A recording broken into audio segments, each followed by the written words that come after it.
I'll start. This is a panel on cannabis tourism and you as people in the cannabis industry.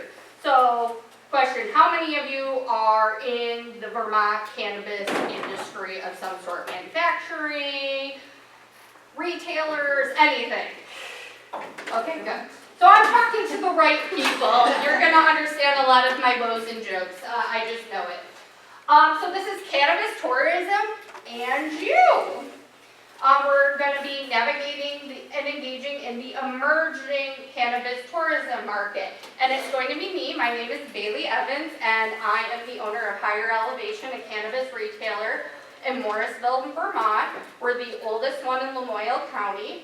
And this over here, who's going to be talking about farm tours and agritourism with cannabis, is Ben. Do you want to introduce yourself, Ben? I'm Ben. Ben owns Off Piste Farms, and he'll be talking to you guys all about farm tours, agritourism, and that kind of stuff at the end, and here to answer any of your questions. I am not a grower, so he's my expert on that. Okay. So, what is cannabis tourism? It's farm tours, or also known as agritourism by the Vermont Department of Tourism. Demonstrations like glass blowing, festivals, events, and much more. Here are some statistics. Alpha reported in 2023 the global cannabis tourist market size was estimated at $10.23 billion, with the U.S. accounting for the largest revenue share of 50% of cannabis tourism. In 2023, among adults 19 to 30 years old, approximately 42% reported cannabis use in the past year, 29% in the past month, and 10% daily use. This is from the National Institute on Drug Abuse. According to a Grandview research study in 2023, millennials are increasingly choosing destinations where cannabis is legal, with 50% considering an essential for vacation planning. There's a little bit on Colorado. Colorado's cannabis tourism has become a cornerstone of Colorado's visitor economy. A 2021 study from the University of Colorado Boulder estimated that 25% of tourists visiting the state expressed interest in participating in cannabis-related activities ranging from dispensary tours to consumption-friendly events. Cannabis tourism alone is estimated to contribute $423 million annually to Colorado's economy. Now, I gave you some statistics. I know that you guys are in the industry, and you already know this. This is something I actually recently, earlier this week, presented this information at the Vermont Tourism Summit. This is the type of things you need to be going to people and being like, look, this is a lot of money, to your senators, to anybody in government. Be like, we could be making all this if we just made a couple of changes and make things friendlier for people. All right, so let's get to something that after kind of talking to a lot of people in the industry, there's a lot of misconceptions about what you can and what you can't do. And it's advertising, the bane of all of our existence. How many of you have made an approved advertisement through the CCB that's run somewhere, be it online, be it in a newspaper? Does anybody have an approved? Got a couple? Got a couple? Okay, so you know the basic process of what it is. Some of you don't. So I'm just going to go over this really quickly. You can advertise as a cannabis company in Vermont if you know and follow the rules. And it's about getting creative and thinking outside the box. All right, there's two types of advertisement. One is considered not an advertisement, and one is considered an advertisement through the CCB and requires their approval. My whole thing is, when in doubt, just submit the ad to the CCB. The worst thing I can tell you is like, no, you need to do this. Like, they're going to be very honest. They're going to be like, this part doesn't comply because. And it depends on what person reviews it too, you're going to realize. This I actually pulled directly from the CCB's website. They actually have a pretty good like guidance page on it now, which they did not have when we first started. It was very open to interpretations. But yeah, if you go on to the CCB's website, they now have a guidance on advertisement that breaks it down with graphics, and it's really nice.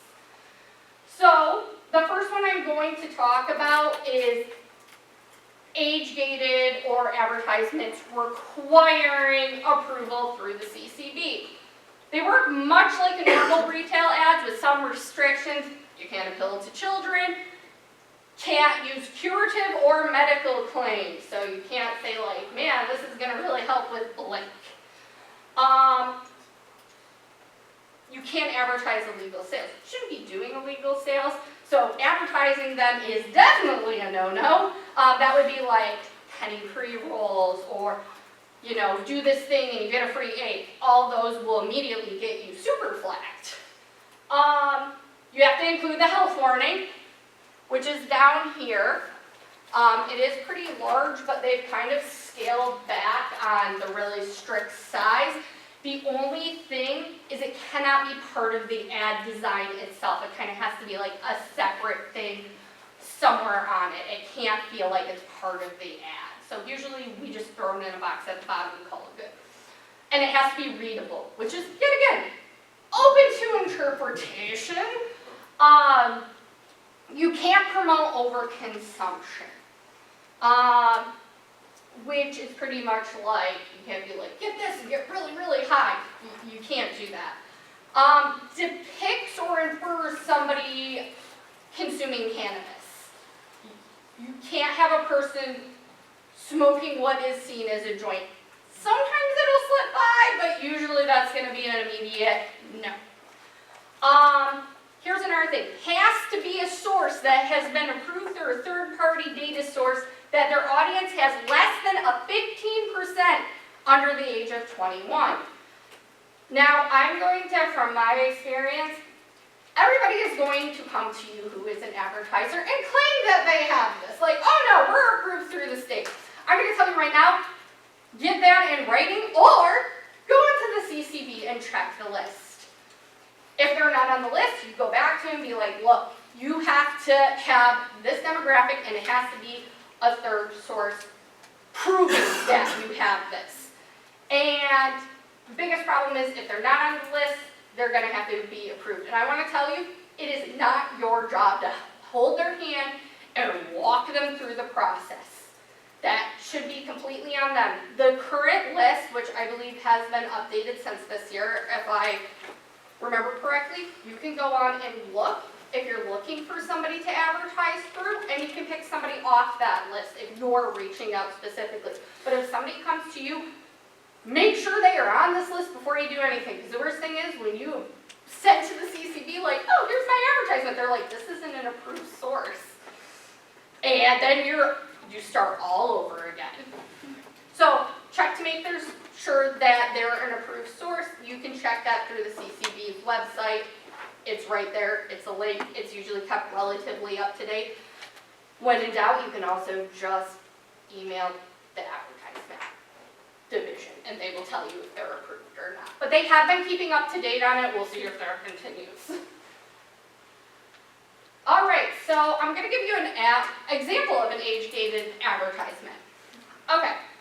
So this was published in the Stowe Reporter and News and Citizen newspapers.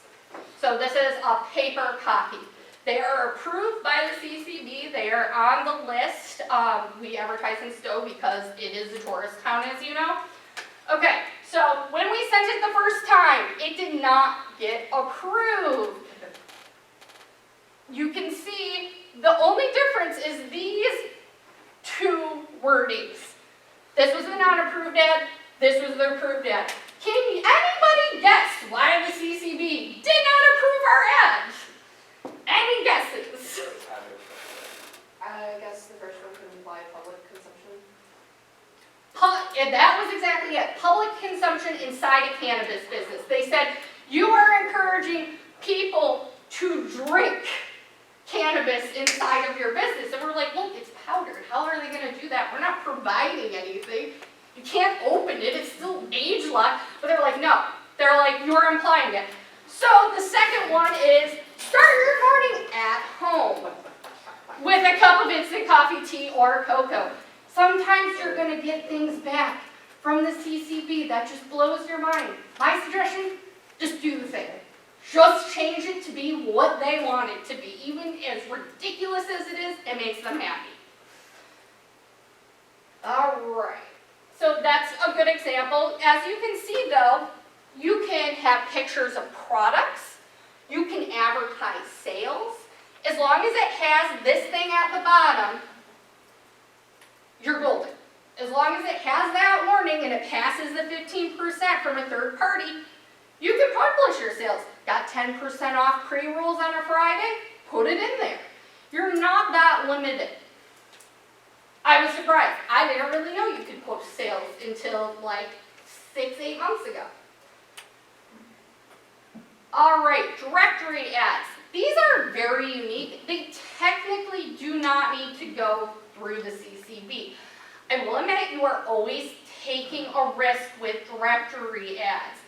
Yet again, my rule of thumb is if you don't know, just send it to them. They've been pretty fast in responding to ads, and they'll tell you if it's a thumbs up or a thumbs down. This is kind of a culmination, because I would have had to have a lot of examples of different things we've used in directory ads over time.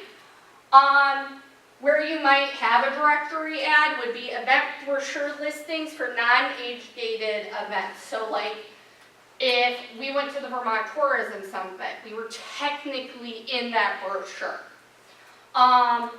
Hotel and rental retail guides. I had a person at the Vermont Tourism Summit who says, yeah, right in that little packet you get when you come to my Airbnb, I have a list of, just the 5 closest retailers to me with just their address, operating time, and, like the name of it. And that's it. That's fine.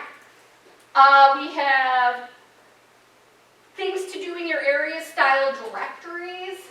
So, like that would be like the Go Maps and things like that, where it's really, you just like have a thing and we're like, we're here, we're on the map, this is where we're located. Doesn't really say anything about you, it's literally just your logo with a location on a map.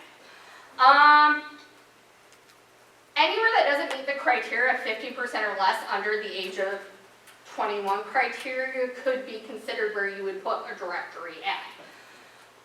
Your Google description is technically a directory ad, so when you're writing your Google description, make sure that it falls within all of those rules. Info board outside of your building. If it is viewable to the public, it is now considered a directory ad. Rule of thumb, I'm going to list a couple. No pictures of products or inside of building at all. You cannot have any product pictures. You cannot have any pictures of the inside of your building. Outside of building, okay. Logo, okay. As you can see, this is just our logo. No sales or mentions of cannabis product. You can't be like, we're carrying this gummy by such and such, and it's great. You can't do that. You can't, any sales, be like, come in and buy this. No buy in the word. Brief description of what business is on more detailed directories that are text-only formats. This keeps people not interested in cannabis from walking into your shop. We've had this problem where we just did a very basic directory ad, and we're just called Higher Elevation. We don't have like Dispensary in our name or anything, and people come in and they're like, they get like this panic look and they're like, oh, I thought this was a sports shop. So if you're doing like just a paper, really make sure you tell people you're a cannabis dispensary and it's somewhere if it's not in your name. Or you might get some really shocked people that you're like, yeah, this is a cannabis dispensary. Are you interested in weed? No, okay, bye. Avoid non-age-gated sites like Instagram. Like, Instagram is a hard thing. I'm going to talk about it briefly. But as you can see, we've got like oldest recreational dispensary in Lamoille County. We did a glass directory ad because the front of our store is a glass and head shop. Check out extensive collection of hand-blown glass smoking accessories. You can have a QR code to your menu because it goes to an age-gated site. You can have just the address of your site. Because it's sending you to an age-gated area, a child is not going to access what the content is, per se. They're violating law at the point, it's off you. You can have your location. You can have your store hours. You can have your phone number. Any contact information, it's okay. You want to keep it simple. That's my biggest advice to you. The simpler it is, the better, the more likely. And if you're afraid something isn't going to get approved, like these things, just send it to the CCB, advertising. They'll tell you if, yeah, that's a directory ad, or no, you got to change these few words. They'll give you a yay or a nay. It's better to ask than to have to ask for forgiveness later, because sometimes forgiveness later is you now have a point on your license and you have a huge fine. So when in doubt, just send it to the CCB advertising. I know it's a pain, but it's the safer way to do it. Good places, coming back to tourism, now that I've talked about how you can actually advertise this. And this is just our personal preference ourselves. These are good places to advertise to tourists. And you'd be surprised when you look at that list, a lot of those areas are going to have some sort of approval you can do. You'd be surprised. Newspapers and tourist destinations. As I said, we use the Stowe Reporter. It's somewhere we advertise during the summer and winter.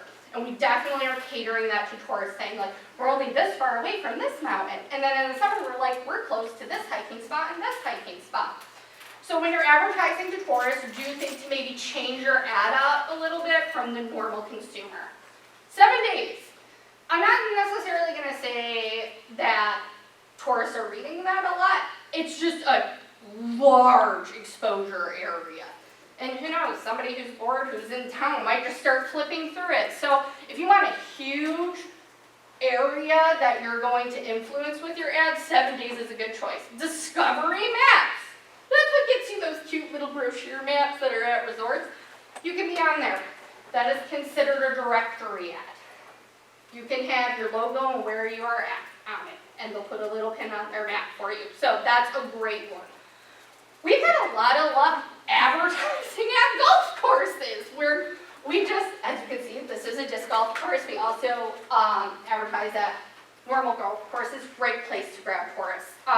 Yet again, all we have is our logo and a QR code to our menu. So that's it. We don't even have to ask for approval of that. We keep it simple. Retail listings in tourist area associations.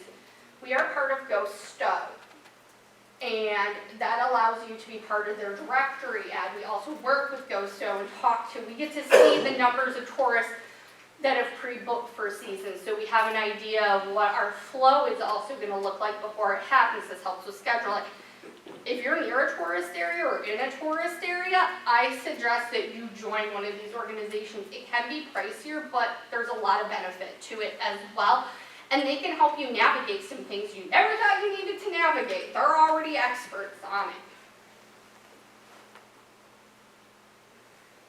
Okay, I'm going to talk about social media. Okay, how many of you have had a social media account for your business and had it deleted by, yeah. 6 times. Okay, yeah. I mean, okay, so most of us, we have kept ours since the beginning. We have had, don't get me wrong, I have been reported. Who knows what shadow banning is? Okay, a couple of you. Okay, that's what happens to us. We get shadow banned a lot, and I have to go in and contest whatever it is. So the best things I found in practice to not get me shadow banned and to not get us kicked off of, I use Instagram primarily, Facebook I use too, but a little more not as much, is follow the directory rules, because not only do you have to follow the meta rules for like Facebook and Instagram, you also have to follow the CCB's rules as well. Be up to date on the rules of the platform. They changed the rules of wording and what is now a ban thing like every 6 months, sometimes more. So anytime you get that update, like the rules have changed, go look to see what wording is not being allowed. Less is more. Brief descriptions that don't really say anything and are super vague, that's what you're looking for. Shadow banned, as I said. If you are shadow banned, it means all of a sudden you're losing followers and you haven't gained any. So what you're gonna have to do is go into your things, see what your account status is, and usually you can contest things because their AI is just finding things and flagging it. And if anybody needs to know where to look for that, I will be around to answer questions, and I will happily show you how to get on shadow ban and to contest things. Because if you leave them there, that's how you get your account removed. Okay. Don't link your meta accounts. This is just a safety precaution because if one gets gone, the other one is gone too. My Facebook and Instagram are not linked, so if I lose one, I still have the other. And that's why Facebook, I go real light. It's there as a placeholder in case the Instagram goes down. A lot of you also having a secondary account linked to it in case your main one goes down if you're afraid of that. It's always good to have a backup plan. Don't say cannabis. For the love of God, do not anywhere say cannabis. You will notice.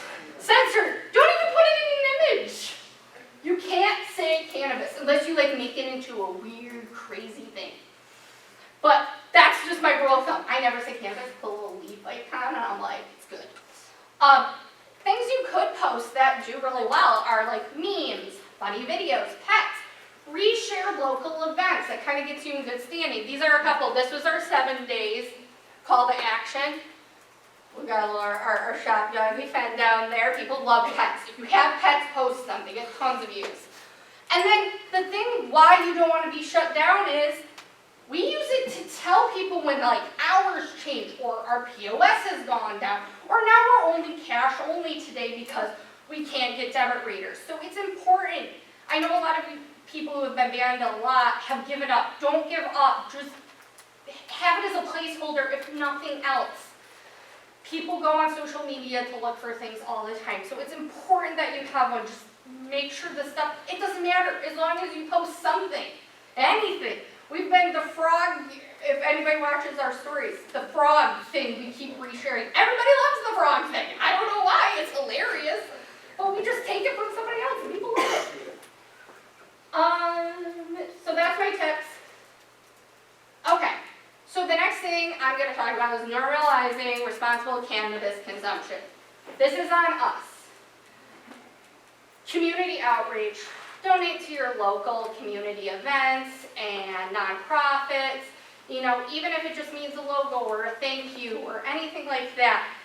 They'll notice you, they'll recommend you, they'll stand up for you to the government to be like, no, I know such and such, they're great people, you know, they're really helpful. Sponsorships falls into there. Sponsor a local event that you can't do anything at because you're cannabis and all you got is a logo, but it's worth it. It's worth it to get your name out there and be like, this is okay. Join community groups, donate to local charity, talk with tourism-based businesses. They have good tips, I promise. Short-term vacation rentals. If you know somebody with Airbnb, kind of poke them a little. Sometimes they're your customers. Be active in cannabis activism and support. We've gone to the state house. I don't know if anybody saw Byrne talking to Tito Byrne and Patty talking to Burlington about consumption. I went to the Vermont Tourism Summit and had a 5-minute presentation on how the tourist industry can help us and get those tourists. Meet people where they're at. Listen to people who are maybe a little business owners that are a little more anti-cannabis and be like, I think people would be more accepting if. You gotta follow them because they're on the opposite end. We gotta meet somewhere in the middle. And biggest thing, follow the rules. We gotta look like good rule followers or it just puts a bad name on all of us. These are some of the things that we do. Green Up Day, we support River Arts, Stowe Area Association, all those things. Okay, so where we are. We're doing a mock dispensary. That's what's going on later today with the help of Meredith from Magic Man, and Eli, obviously, and Vermont Normal, and the Cannabis Retail Association. We're trying to show the CCB, who will be here today. If you didn't know, the CCB is going to be here. We're going to try to show what a mobile dispensary could possibly look like. Just to start anything, a conversation. Talking to Vermont lawmakers about consumption laws, as I stated, Tito Byrne and Patty are talking about that. We're bringing it up time and time again that consumption laws are just bad. If you've seen the Vermont consumption laws, they're crazy. I have it in writing if you want to see it. They're not great. Working with the tourism industry to spread awareness and support. Getting out there and being like, you can make 5% more tourists every year. That really gets them. So just go out there and talk to the people so that they're doing the work for us and they're not even part of our industry. Where we're heading, where we could be heading. This is the dream. Public consumption. Event licenses, consumption at events, sales at events, lounge market, and farmers market. And going into that, also agritourism. I will bring up your page. Well, my name's Ben, and I'm a Sungrown Tier One Grower cultivator, licensed since 2022. Started growing some type of licensed cannabis on my property in 2018. At that point in time, it was a one-sided piece of paper, it cost $50. You could grow as much hemp as you wanted. And so I started out with that, like 360 plants with a buddy of mine, the carpenter we work with, and did that for 2 summers, 2018, 2019. And we were just selling bulk hemp, wholesale level to people in like Texas and California. Hardly sold any in Vermont, honestly.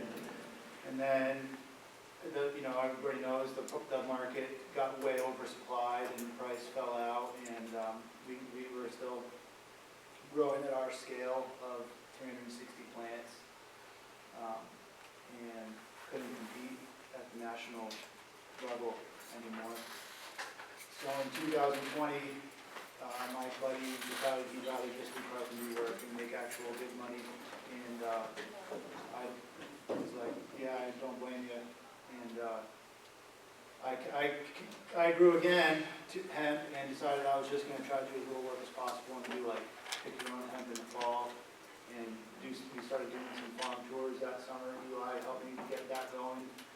Trying to bring consumers onto the farm. There was no rules against that at all. I mean, it was just, I was a USDA organic certified, even like I had the federal government on my property inspecting me, and we were walking around the plants and everybody was able to like ask questions, and Eli being, who he is, good at promoting, the partnership was we used my property and my farm and he promoted it, and I just didn't have to do anything besides be there in my cut-off shorts and tops and, talk about it. And so we did that for a couple of summers with CBD. And then in 2022, when I got the Tier 1 license, it was the same, but different. And I just think in the future, long term, if you're going to be a small grower, given my experience trying to compete at the national level at my scale, I don't think there's a way to do it unless you have a really strong connection to local consumers. And so I didn't want to stop doing that, the farm tours, even though I couldn't sell anything to anybody. And we couldn't go in around the plants anymore. But I have the Cannabis Control Board came out, and I gave my compliance officer a tour, exactly the way I do it. And I put a chicken fence around my plants, and so that draws a line in the sand where my cannabis establishment is and where it isn't. So we don't go into my cannabis establishment. We walk on the grass outside of my cannabis establishment. Take a look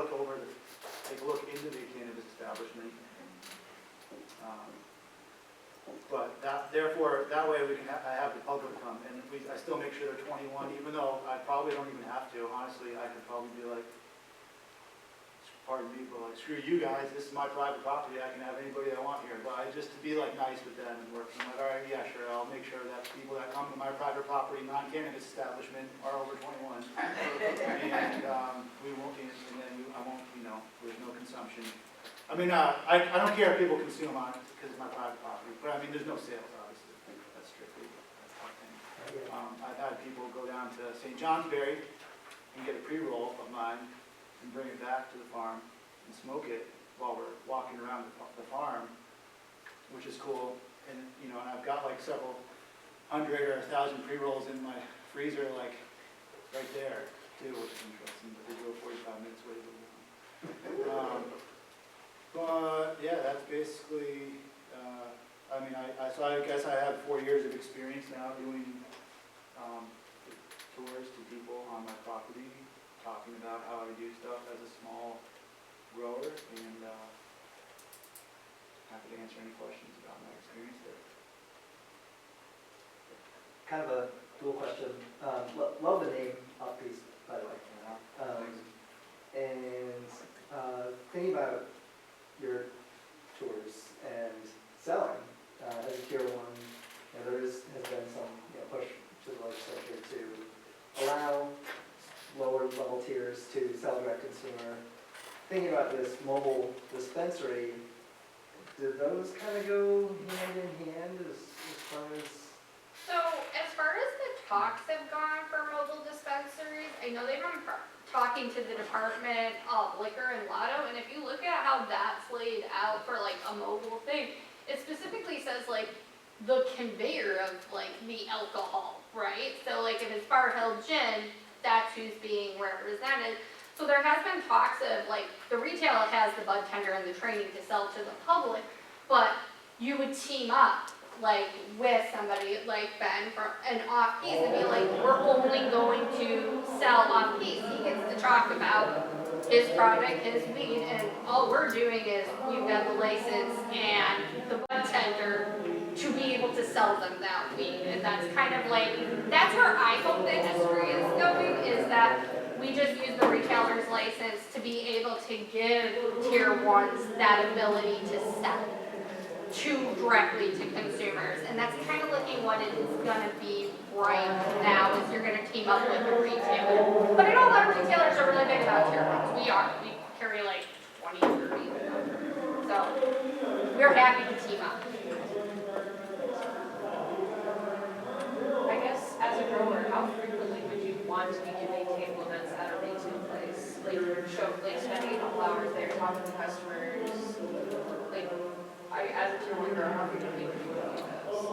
I do them probably personally like 4 times a year, I guess. Do you want to be doing it more, or?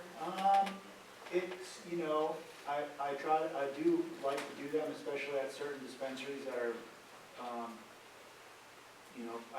when I get invited, I try to do them. I could probably maybe fit a few more in, I guess. It's tough at certain times of the year too. It depends, I guess, seasonally. Yeah. My schedule, believe it or not, is fairly busy year round, but just the tasks that I have to do change, and certain things are easier to leave than other things. But yeah, those are important. I mean, it's, I think it's good to get your name out there and just to try to like build some brand following somehow. That's hopefully like having a strong, bringing consumers to the farm. Well, then they go back to higher elevation. I mean, people travel from pretty far away to do the farm tours. They're not just always from, within 15 minutes. So like when people come from Morrisville area, hopefully I always point them to a local retailer. That, hey, go here and get my products, and hopefully they do. I mean, I can tell you at the end of the tour, people are generally really freaking stoked. Like, they're really fired up. I always sell them a t-shirt or some stupid thing, but I try to sell them something besides, I can't sell them weed, of course, but like, they usually like, even sometimes like, people always ask to buy weed, not always, but I oftentimes get it going, I can't tell you weed, but I've got like this t-shirt, and like, I feel like sometimes just people buy it because they like, out of like sympathy. They're like, all right, I'll give you $20 for a t-shirt, you know, where can I get you weed? And so, I don't know, people are stoked about it when they're after the tour. It's a small, I mean, I give it to like 2 to 3 people at a time. And I think the biggest one I've ever done is like 7. On my own. That was my own personal record. Eli can, there's no limit to what people will bring in if you don't cap them. But, yeah, I like to keep it small. So how often are you having these tours, like in the season? I do them on Saturday afternoons only. Last year, the earliest I started ever was last year, and I wrote July 4th weekend in because of the holiday, trying to capture the tourists. I mean, I'm in the Northeast Kingdom, the people come for mountain biking, and they come for the holiday weeks. So 4th of July weekend is busy, Labor Day weekend is busy. Usually Labor Day weekend is my biggest tour weekend, that's usually my last one. Stop after, so I go until the end of, or about beginning of September. And then after that, I'm just, shut it down because just too busy with other stuff. And I always tell, like, I'll accommodate a tour for like a employee ID card holder, like a bud tender who can't come Saturdays, but for like the general public, I mean, Saturdays only. And I've had people like reach out and like ask if they can come on the times too, or after I'm closed, and that's just a firm no. Sorry, Saturdays only. That's it. People come, usually every Saturday when I have them, there's a tour, so. Do you have like a sign up, or is it just kind of like? No, I put signs up at the local dispensary, and actually Morris, yeah, I do, I've sent out. We have brochures and like a larger style poster, so we have like the brochures at like our checkout, and then on our community board, we have a nice one, we have the farm tours on there, and people take them. Yeah, these guys have actually really helped me. I'm not good at that type of thing, so like higher elevation has helped me a lot with that. And I've done like simple things, but not, I don't know how people hear about it. I don't know. They And just. these are fully free, you don't charge? No, I charge. Oh, you do charge? Come on, yeah. Oh, okay. He's making money on this, don't worry. I mean, I don't make a lot. It's $20 a person. Oh, great. Is what I charge, and I just figure, in like, I don't know. Like your time. It's gotta be something. When it's like 2 people, like, it's not like I make a lot of money, but, whatever, you got something. Yeah. And we find, because we send people to them, if they've gone on the farm tour and they're coming back into the Morrisville area, they come in and they're like, yeah, I want all the pre-rolls because I gotta try every strain. Or they'll be like, I want the whole flower collection. We're like, okay, people are excited. They're excited about the products. And usually we, depending on who's there, we'll give them like a discount because they went. We're like, oh, you went on the tour, great. And we'll give them like an extra like 5-10% off. Yeah, I think it's, I don't know. I'm stoked about it. It's fun. People who come are really excited usually about cannabis. They're passionate consumers. They don't, especially if they come from Morrisville, to my place. I've had people come from Burlington or from Canada, Long Island. They didn't come to my place from Long Island, but they were in the area for like a holiday trip, and then they went to a dispensary and they're like, oh, farm tour. Okay, and then they signed up for it. So, and I just do it through GoDaddy.com. You have to click on the, I set it up myself, and it seems to work. I've had some people before like email me like, can't get the payment to work, and I'm like, oh boy. But then I'm just like, are you sure you're like entering the information correctly? And usually they're like, oh yeah, no, it'll work this time. Good, because that's all I know how to do. We try turning it on and off again. Yeah, we try to turn it on and off. Any other questions for Ben or for me? You can also talk to us after. We'll be here all weekend, well, sort of weekend. Yes? With the Instagram posts and not mentioning cannabis, what about other verbiage, weed?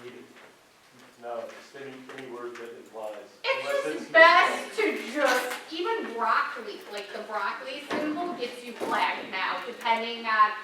what word follows that word. We had new Meta AI update, so be careful of the broccoli. I just switch what like greenery I use on a pretty regular basis. But yeah, no, they're really on it. You got even CBD will get you flagged. And I think you used to be able to do C and then the B emoji and D, but that is now flagged. You need to have like some sort of space in between the letters. Other generic words like product. That's okay. Yeah, I use like product. The best thing you can do on your Instagram is make sure that your HTA website is linked, and you'll be like, we're having some great, awesome things going on. Check out our link in our bio. Like, that's your safest bet. I know it really sucks. Trust me. But yeah, you're really limited. And as I said, I can show anybody if you don't know about getting yourself on shadow banned or contesting that something is cannabis or something else. Somebody flagged one of our posts for being sexual. That was kind of weird. And it wasn't. I was like, But yeah, you can go in and contest it. If you're like, no, there's nothing in this that violates Meta's rules. So if anybody wants to see that, I'd be more than happy to show you that. You can stop by our booth and I'll like literally just walk you through the process on my phone of how you do it. Super easy. I've just been personally riding the shadow ban since like 2019 or something. I've been shadow banned for that long. There's like, my one thing is I'm not allowed to go live for like 25 years or something. It's like tens of thousands of days. Yeah, every It's like my time penalty. you get shadow banned, they add more to that. Yeah, it's so funny because I never go live. I was gonna say, do you ever go live? No. But that's what I think is they're like, you want to be able to go, it's like a life sentence of like, you want to be able to go live. Yeah. Like, All right. winning. I don't- I believe, is our time up? Yeah, I think the next one starts at 11:15. All right.